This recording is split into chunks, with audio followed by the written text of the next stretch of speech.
has beautiful questions, 2 beautiful passages, and I would love to read it. This one.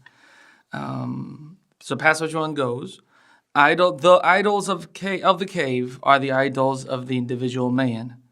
For everyone has a cave of his own, which refracts, refracts, right?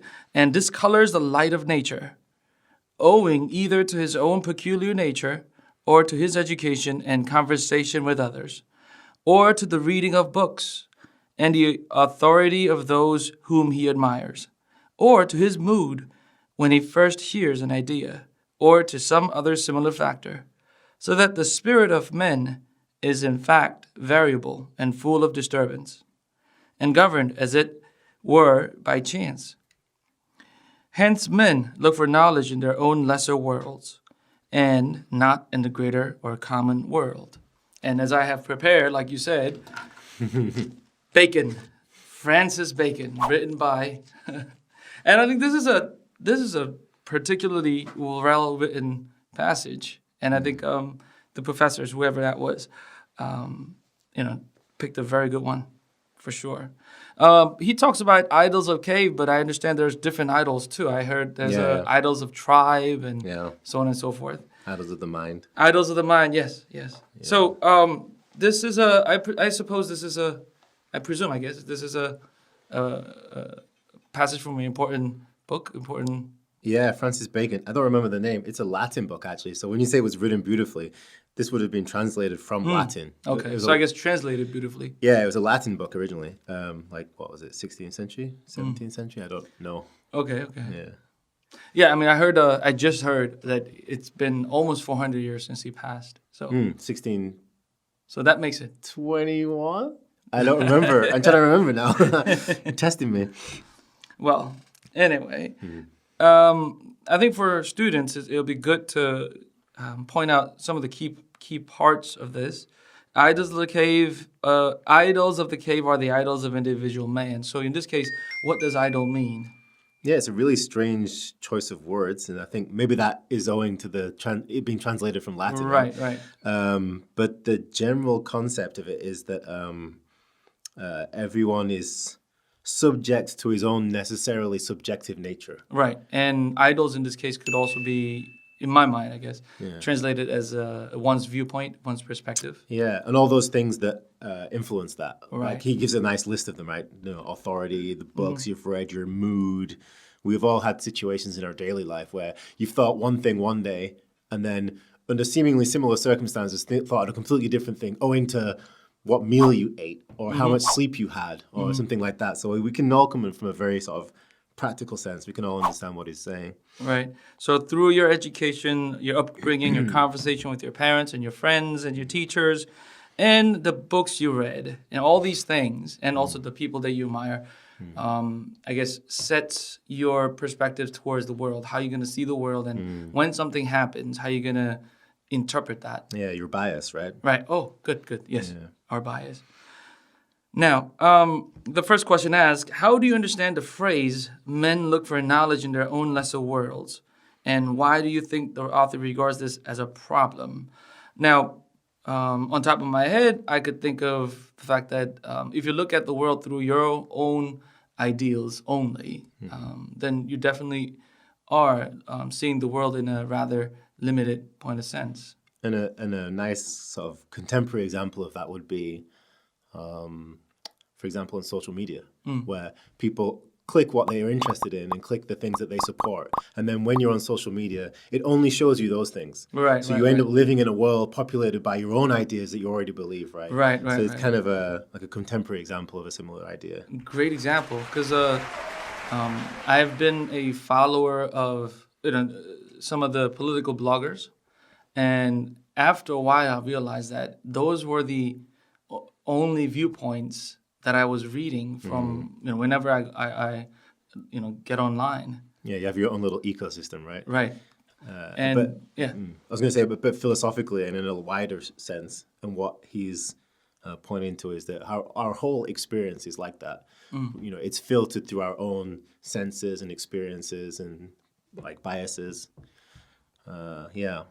And that leads to the second part of the question, right? Why he thinks that's a problem. Because it limits you. Yeah. But then again, isn't your own point of view also very important? Because time after time, people who make it big, big, huge, successful people are successful because they went their own ways, right? Against all odds and against all the better judgment of many men. So, but I think in his original sense, thinking about it more sort of philosophically, he's posing to us, and this is actually seen in the other questions too. He's posing as an epistemological question, right? Epistemology being, the theory of what can we know? How do we know stuff? Right. How is knowledge created? Right. And he's saying that, we're necessarily constrained in what we can know to this small bubble of our own experience, right. which we could metaphorically describe as a cave, right? And it reminded me immediately of like Plato's cave, right? He had that same idea of you're in a dark cave and you only know this much, but you see flickers of shadows on the wall of other things. Maybe that's you, looking past your own biases or, whatever it is in this example. One thing popped in my head was, I just taught a bunch of middle school students, and then we were talking about who discovered America. And we talked about how Columbus discovering America is a very Eurocentric idea, right? Because there were people before. And only if, Europeans didn't clash out all the Indians, America might actually have a own origin story. Like Australians and New Zealanders and even Koreans, right? We have every continent has its own origin story, right? And likely so, I think American Indians would have had it, and that would have been the story. But then our education are solely focused on America was discovered by Columbus. And this will be really applicable for question 2, right? When we're talking about the erasing of history. Right.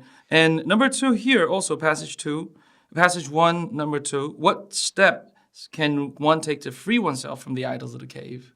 Well, if we just take it as a practical sense, a practical question, then I guess just broadening your education, trying to remove those kind of subconscious and unintentional biases would be one way of doing it. But in a philosophical sense, actually, in an epistemological sense, it seems we couldn't actually free ourselves from the idol of the cave. And it actually poses to us a deeper philosophical question of he made this theory from his own cave, right? So he sat in his own idol of the cave and made this theory. So okay. Do we even need to take that seriously, considering this is just his bias? Right. This is a very specific man with a very specific life. He was a 16th century. Was he a bishop or something? Some kind of religious leader. Right. That's a whole other world compared to what we live now, and will have its own set of sort of preconceived notions of how the world is. So, that maybe that undermines the whole theory from the start. Okay.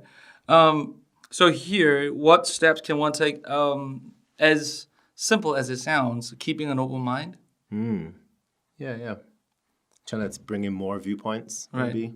But I guess there will be temptations among students, I think, and even as a teacher, I think. How would you phrase that? How can we phrase that better? Or is keeping an open mind good enough? Yeah, as an answer towards college interview. Yeah. I mean, my instinct is always to go at these things way more philosophical than is probably required. Right. But I mean, maybe giving examples of how we may do that, the importance of having a wide range of competing opinions, maybe looking at some counterpoints to this argument. This is a very specific, a philosophically specific way of describing human knowledge, and it's not the only one. So maybe there are other things we could, some competing viewpoints we could bring into it to clarify our position. Right. And always, I guess, qualify your own biases. Yeah. And I think that's a nicely phrased unintended biases that we have. Yeah. Right. We're just fed in, and I think it's good to be skeptical.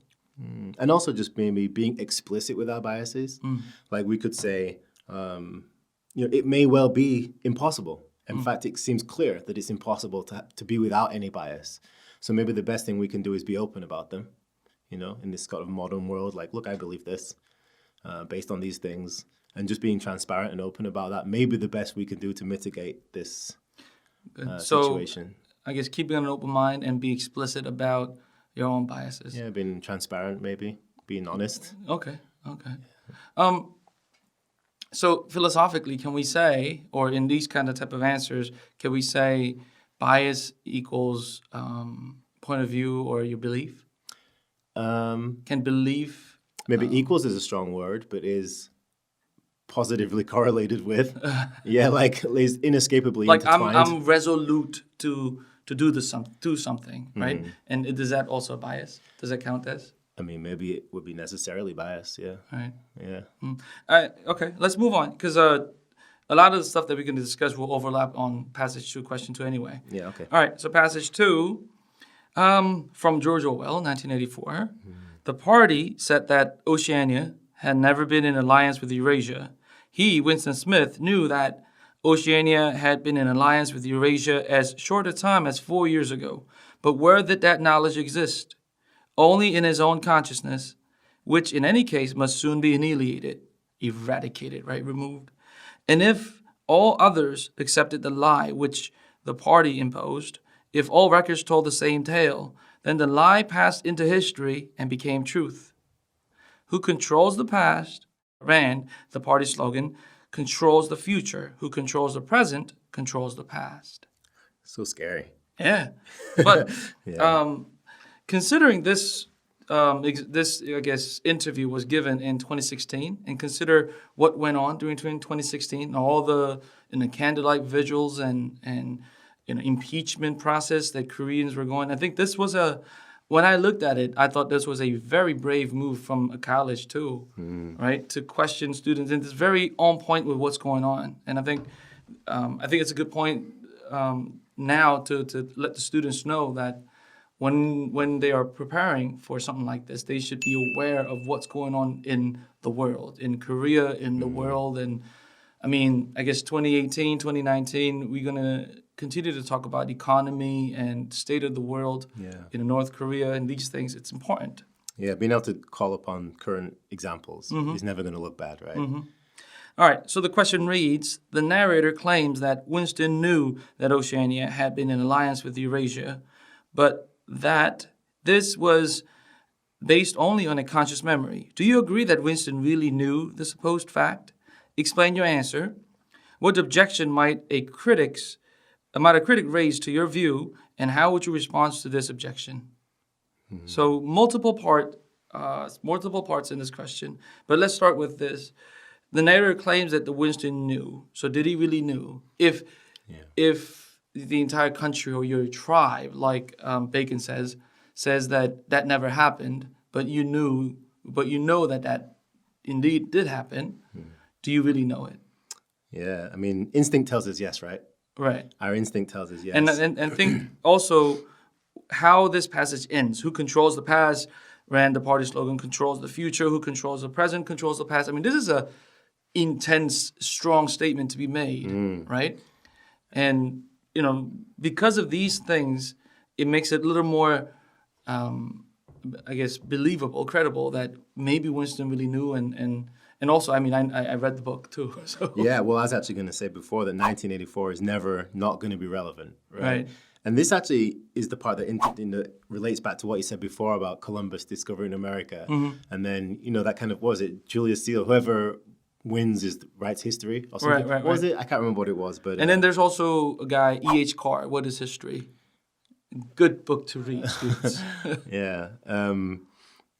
So this is really like a really insidious statement, right? Because it undermines what we generally know intuitively to be true. Based on our epistemological ideas on what is knowledge. We know that it's not just the sum total of what other people believe, right? There's some part of us that knows that there is some, I hate to use the word objective, but some knowledge that is independent of the opinions of the masses. Right. So yeah, it's a tough one. We want to say yes, but it's hard to philosophically justify. And then it goes, do you agree that Winston really knew the supposed fact? Explain your answer. What objection might a critic raise to your view? So if we say that, it seems as though Winston might have really known that, that Oceania was indeed in alliance with Eurasia, right? Then if that's going to be our answer, what objections would you have to fight against? Well, this comes down to your philosophical views on epistemology. What constitutes correct knowledge? Like Francis Bacon, this is like the Latin terms a priori and a posteriori. A priori, prior, right? The word prior is in there. It means before experience, meaning we can deduce knowledge, and we can only deduce knowledge. So it's not based on what we actually experience. It's just based on our mind. We can just think true things, but that doesn't really get us very far.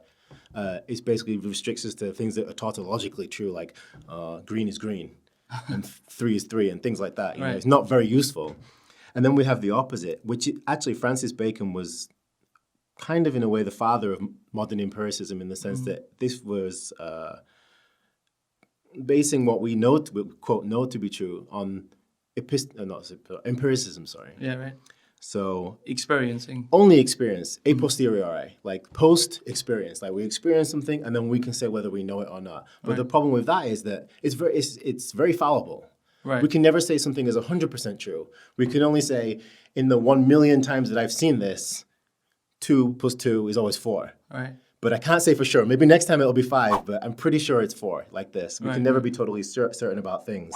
And so depending on which side, objectivism versus subjectivism, depending on which side you come on that, would depend on how you would reply to this. If you were saying things were just empirically true.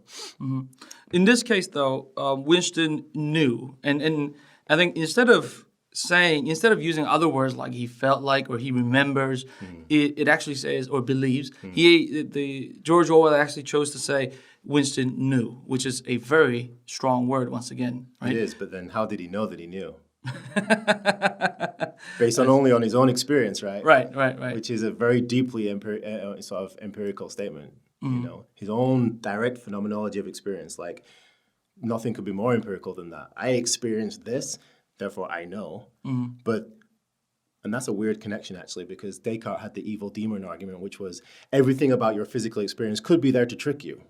So he could think that he knows, but does he know? We should say that again. So everything that exists is there to trick you, you said? Yeah, that was another famous argument of Descartes. So he was the guy who said, I think, therefore I am. Right. He was the guy who said the caves argument, which was similar to this one. Right. And then it all comes around in a big circle because he was also the one who proposed the evil demon argument, which was a thought experiment designed to question the validity of empirical knowledge. Right. Everything you know might be a trick, an illusion. In modern parlance, a simulation, right? Right. Simulation theory. Everything might be just there to trick you, and it's not actually true. Some other truth, a deeper truth that you have no access to is actually true. So anyway, so it would depend how you, what you think is true, what you think knowledge is. Right. So if, in this case, if the student believes more towards empiricism, because Winston knew and I guess he experienced it. He experienced it, right? We could say that he knows, right? But then again, parties or the country or the governments in this case wouldn't justify that, right?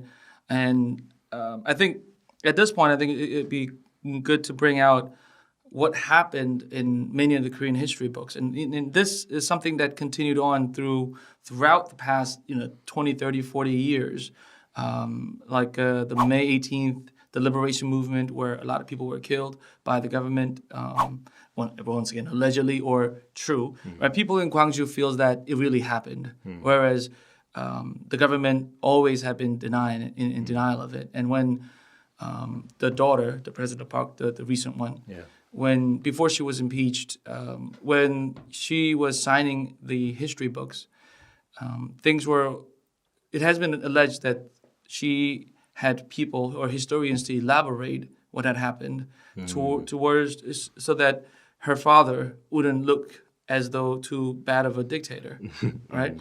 And in that case, people who were outside of that Gwangju city on that day may never know. And that actually happened for 20, 30 years. People believe that what happened on May 18th in Gwangju was an incident against more of his rebels, not what's supposed to be a civil, I guess, demonstration, and then it turned into brutal killing of people. So who controls the past? I mean, this is a strong statement, and definitely George Orwell, I think, sets it up for people to question: do we know? Is what we know what we really know? Right. Let's move on to question 3. The author of passage 2 seems to be suggesting that the only way Winston has to avoid the party's lie, however temporarily, is by relying on his own consciousness. In what ways does this thought contrast with that of passage 1? Is there one of these authors you more agree with? Explain your answer. So let's backtrack. Let's go back to passage 1. So passage 1 is hinting us to go beyond our biases, to leave or at least look outside of the cave. Is this accurate? Yeah, sure. Okay. And whereas the passage 2 says, if you look outside of your own cave, there's too many lies. Can we link it that way? Or Yeah, totally. That isn't how I originally looked at it. But Okay. I like that too, yeah. My original thought was passage 1 is telling us to look outside of the cave, but the deeper point might be that actually you'll never escape the cave, and everyone is necessarily in a cave, and Right. that's what it means to be human, to be in this cave of this mortal coil. Right. That's very profound. I like that too. And then the passage 2? And then passage 2 would be saying, actually, no, you can go inside and find out what is true by relying just on your own consciousness. Beautiful answer. That's how I like yours too, actually. I hadn't thought of it that way. No, but I really like it. Now, but either way, right? It does. There are some obvious contrasts between passage 1 and passage 2. Yeah, in both ways. Yeah. Let's delve a little deeper about idols of the cave argument. When I was explaining these two passages to students, one of the examples that I used was the moon landing deniers. Oh yeah. Or the more recently, the Earth is flat guys. Yes. Yeah. Well, people say, we're 2018 now, and there are people who still believe that maybe the Earth is flat, or people still fight with the idea that maybe we never really, the Apollo, was it 13 or 11? They never really landed in the moon, and it was a elaborate movie directed by Stanley Kubrick. Yeah, right. Right? Or maybe he did. Who knows? Right.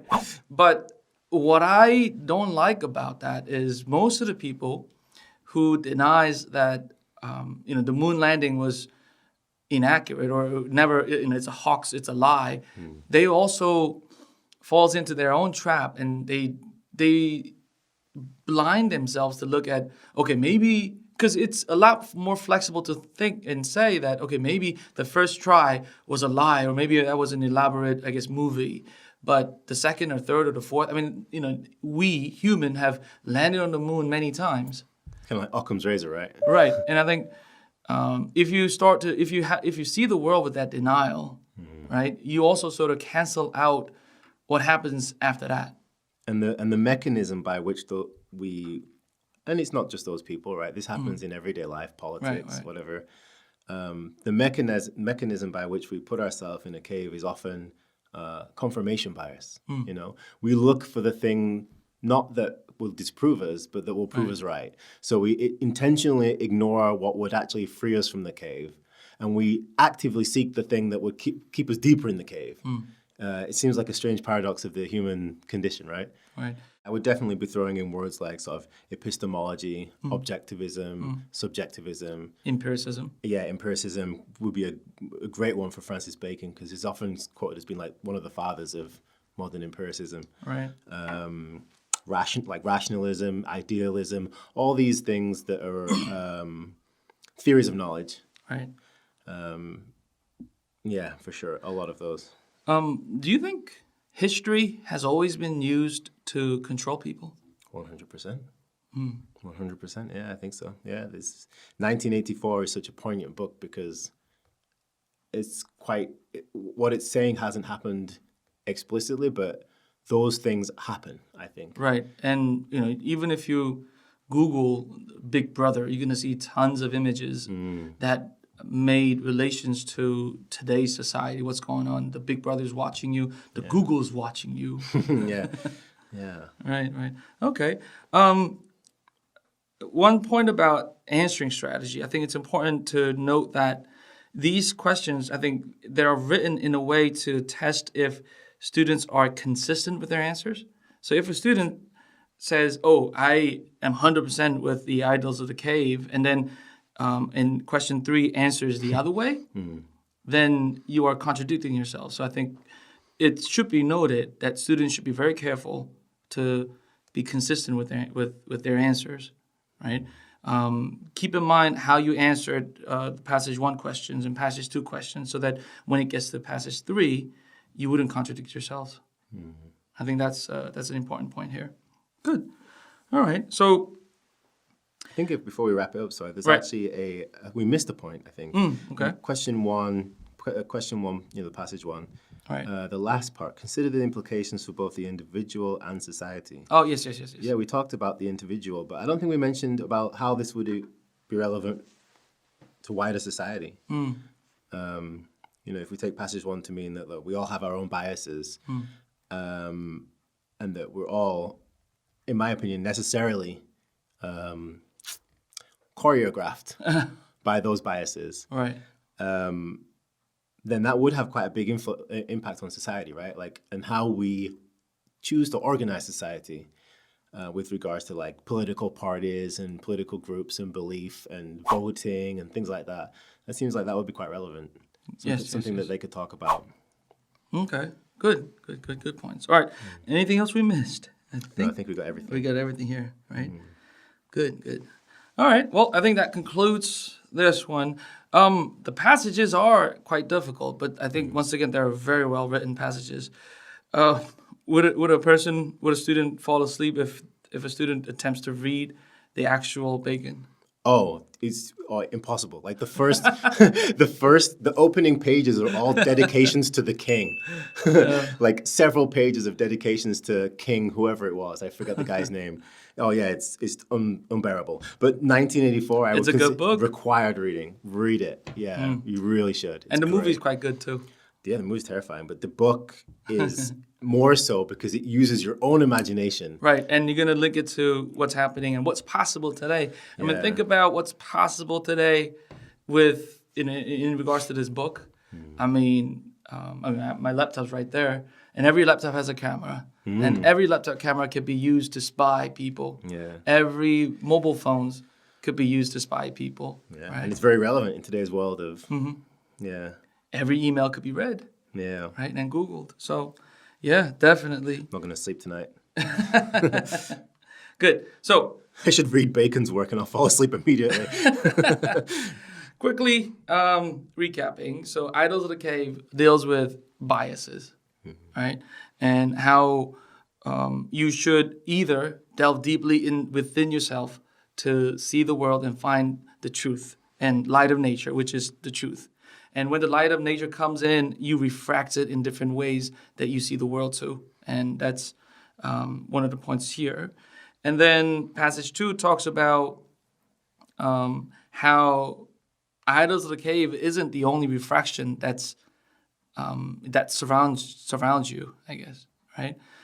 You refract the truth of the nature within your own biases, but also the world, what the world information or the news that the world gives you isn't always true either.